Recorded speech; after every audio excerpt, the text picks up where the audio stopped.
Samsung could acquire Nokia. However, we are not referring to the Nokia brand for smartphones, because remember that currently that brand is owned by HMD, a Chinese manufacturer that is already launching its own smartphones under the HMD brand, although it continues to use the Nokia brand for other releases. However, it seems that they have not managed to do a very good job of leveraging the power that the Nokia brand once had.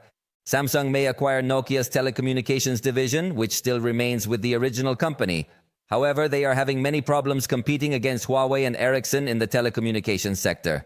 Remember that this is related to the 4G antennas, 5G antennas, and all the infrastructure that is created to provide users with access to the network.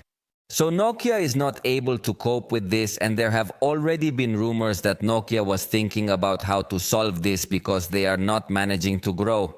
One option was to sell some of its divisions, another option was to be absorbed by a competitor, and it seems that Samsung is keeping an eye on these rumors according to a report from Bloomberg published on Yahoo.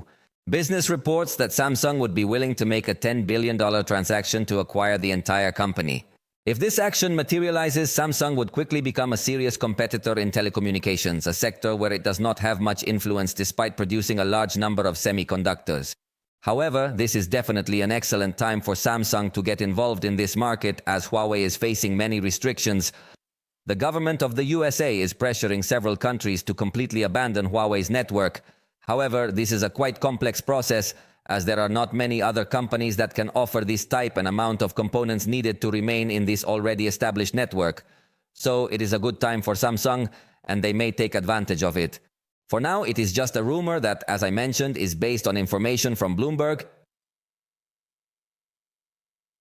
However, Samsung is not a complete stranger to the networking market. In fact, it does have a market share, but it is only 6%.